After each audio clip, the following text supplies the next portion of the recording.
Seja bem-vindo ao Som das Ideias, o podcast da editora PUC-Rio. Olá a todos, quem fala é o professor Mauro Silveira, do Departamento de Comunicação da PUC-Rio.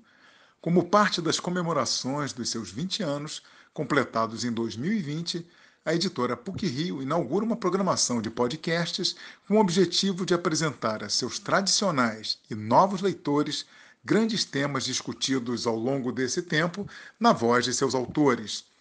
Na inauguração do programa, o convidado é Leonardo Villaforte, autor do livro Escrever Sem Escrever, Literatura e Apropriação no Século XXI, publicado em coedição entre a editora PUC-Rio e a Relicário. Leonardo é graduado em Psicologia pela UFRJ e é mestre em Literatura, Cultura e Contemporaneidade pela PUC-Rio. Entre diversas publicações, ele criou a série de colagens e blogs Mixlit, que alavancou a discussão sobre o remix na literatura no país. Também criou o projeto de intervenção urbana Paginário, com mais de 50 murais espalhados pelo Brasil, Portugal e Espanha. Além de receber Leonardo Villaforte, temos o prazer de contar com a participação dos professores Júlio Diniz, decano do Centro de Ciências Humanas e Teologia da PUC-Rio, e Vera Folandi Figueiredo, dos departamentos de Comunicação e de Letras da Universidade. Leonardo inicia sua participação lembrando que já entrou na PUC, tendo como meta uma pesquisa em que desenvolvesse o conceito de remix. Quando eu formulei esse projeto, ele é um projeto que dialoga com muitas áreas diferentes. Área de música, da arte, área das imagens. Era um projeto, eu falava de remix, Remix na literatura era um termo que poucas pessoas pensavam aliado à literatura, ou quando pensavam, era um tipo de obra, como aquelas assim, Machado de Assis misturado com o universo dos zumbis. E não era exatamente disso que eu estava querendo falar, como quem conhece a pesquisa, quem conhece o livro, sabe que não é sobre isso. Então, era uma pesquisa que ela poderia ser desvalorizada pelos links que eu estava querendo fazer. E a PUC foi um lugar que acolheu assim, a pesquisa de braços abertos. Eu trazia um início de bibliografia que ainda não era utilizado nas universidades aqui sim, quase no Brasil, porque eu trazia muita coisa de fora, dessa ideia de uncreative writing, unoriginal genius. E aí, nas aulas do Júlio e na aula da Vera, esses dois lugares se tornaram lugares onde eu vi que esse assunto tinha ali, era contextualizado, porque os dois, Júlio e Vera, sempre partiram muito da cultura brasileira, o Júlio com seus estudos de música, de antropofagia, a Vera também com os estudos do audiovisual, do cinema nacional e de contracultura. Então, eu encontrei nos dois um caldo e uma amizade e um afeto para dar mais substância, mais consistência para as coisas que eu estava querendo pesquisar e sobre as quais eu estava querendo falar. Professor Júlio Diniz, o senhor incorporou o trabalho do Leonardo à sua atividade acadêmica. Eu utilizo esse livro nos meus cursos, com os meus orientandos, e quando posso, recomendo a leitura do Escrever Sem Escrever para todos, não só que se interessam à literatura, mas principalmente para aqueles que têm interesse pelos procedimentos contemporâneos de criação, seja no campo da literatura, das escritas, seja no campo das artes visuais, seja no campo das sonoridades, enfim. Eu acho que o livro do Leonardo é um livro que atinge direto o coração das textualidades, das corporeidades, das sonoridades e das imagens de uma maneira geral. Leonardo, a pesquisa na arte, na música, contribuíram para a sua literatura. O livro, ele se centra na ideia de uma escrita contemporânea que compartilha de procedimentos mais aplicados nas artes e na música, e, a partir desse compartilhamento de procedimentos, propõe uma nova maneira de enxergar não só a escrita como a leitura. E a maneira de enxergar a leitura é o leitor como um coautor. E eu digo nova, é claro que isso está lá no Barthes, no Foucault, sobre o que é um autor, no Barthes, a morte do autor se paga com o nascimento do leitor. Eu penso de diferente, para o final ali dos anos 60 e essas intervenções do Barthes, é que O Barthes falava do nascimento do autor como um leitor, no sentido de ser um autor que reúne em si todas as suas leituras, todas as suas influências, todos os estilos, né? Como uma espécie de aglomeração que desemboca numa manifestação escrita de tudo aquilo que ele reuniu inconscientemente na sua cabeça, né? E aí a diferença, para isso que eu estou falando hoje, nesse livro, é do surgimento de um leitor material, né? De um autor que se faz por uma intervenção material do leitor no texto. Não é uma reunião inconsciente ou não intencional de todas as suas leituras em você para você depois manifestar aquilo numa escrita. E sim um gesto completamente intencional de interferir em textos pré-existentes, né? Ou misturar textos pré-existentes, como, por exemplo, a Angélica Freitas faz ao fazer poemas usando trechos que ela encontra em pesquisas no Google. E aí ela faz uma espécie de curadoria de linguagem. Por isso que eu digo que se comunica muito com o terreno das artes, porque as estratégias de escrita e de leitura que eu penso no livro, elas podem ser examinadas por esse prisma, como curadorias de linguagem, como curadoria da linguagem que a gente pode capturar pelo Google, ou como um trabalho que eu mesmo fazia, que fazia, mas está lá no ar, que é o Mixlit, o DJ da literatura, que era um blog que eu iniciei em 2010.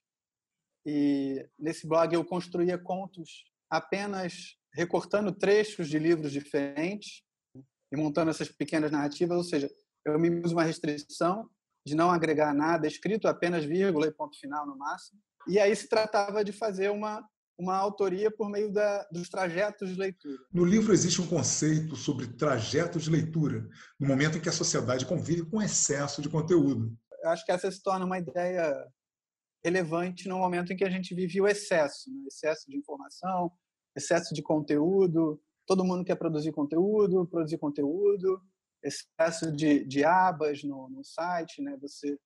Você abre o seu navegador e tem lá 10, 20 abas.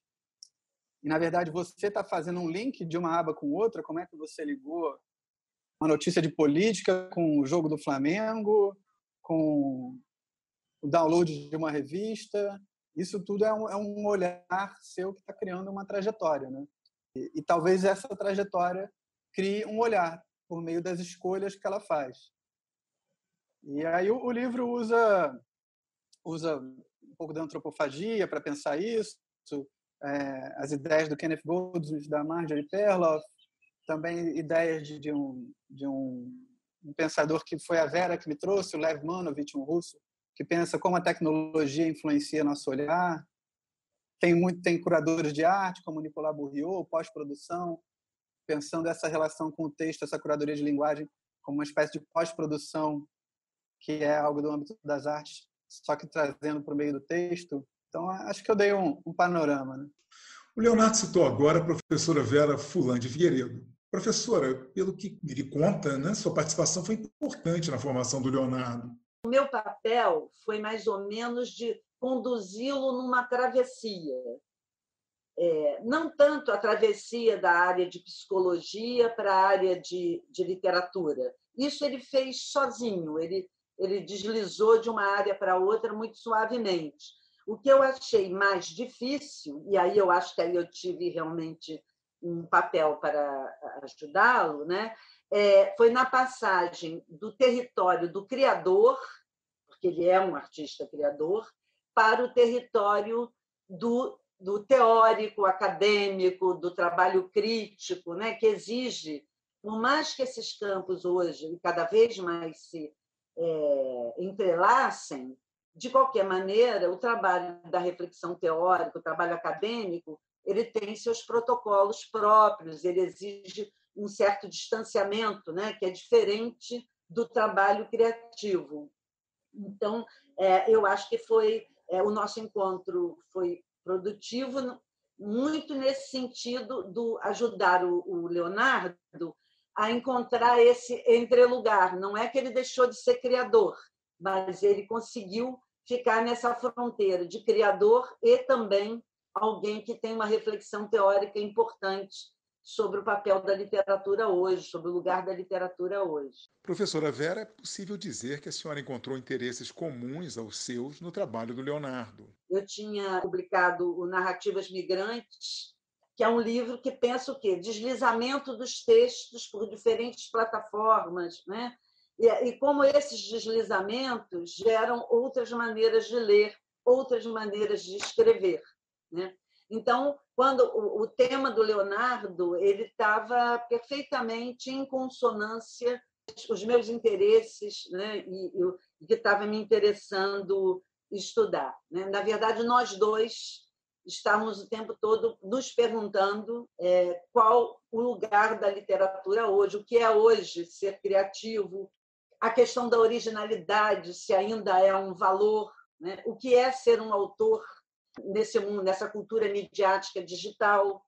Então, as nossas preocupações eram bastante próximas, né? Os nossos interesses eram próximos, e aí a gente pôde trabalhar, eu acho que de uma maneira bastante produtiva e fértil. Leonardo, sua obra demonstra que a escrita criativa pode carregar princípios e procedimentos como a transdisciplinaridade e apropriação. A escrita criativa, a escrita não criativa, né?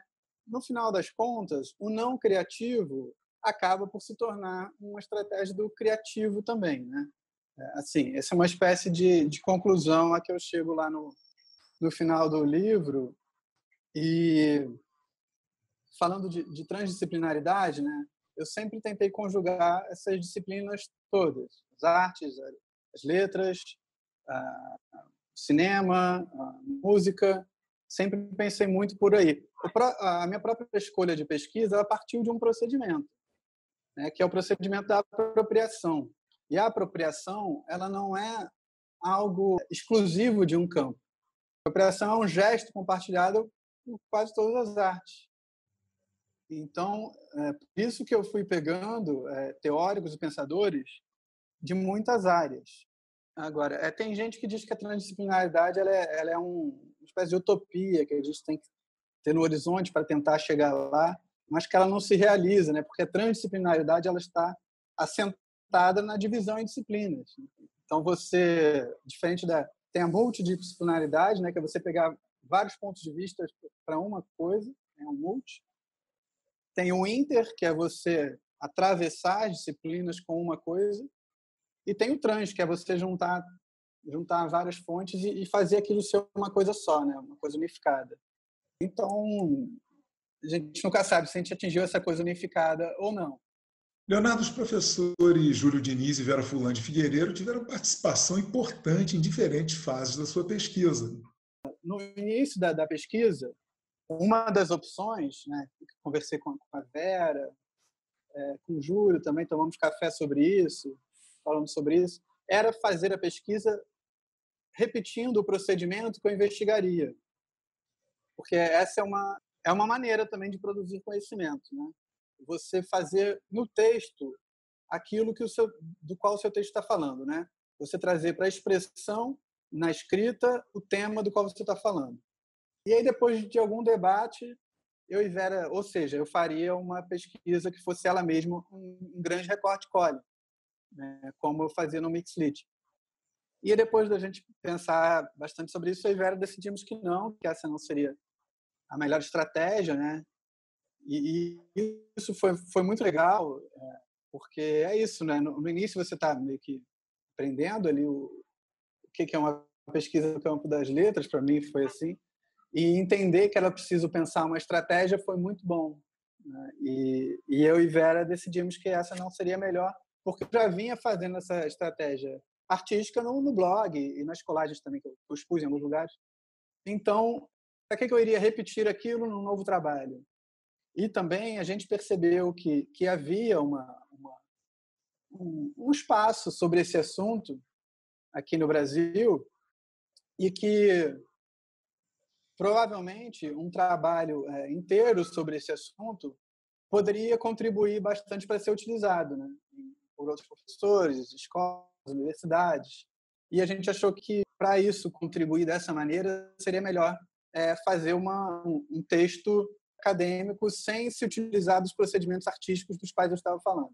Professora Vera, pouco antes, Leonardo havia falado sobre excesso de informações. E a senhora tem reflexões a respeito do tema.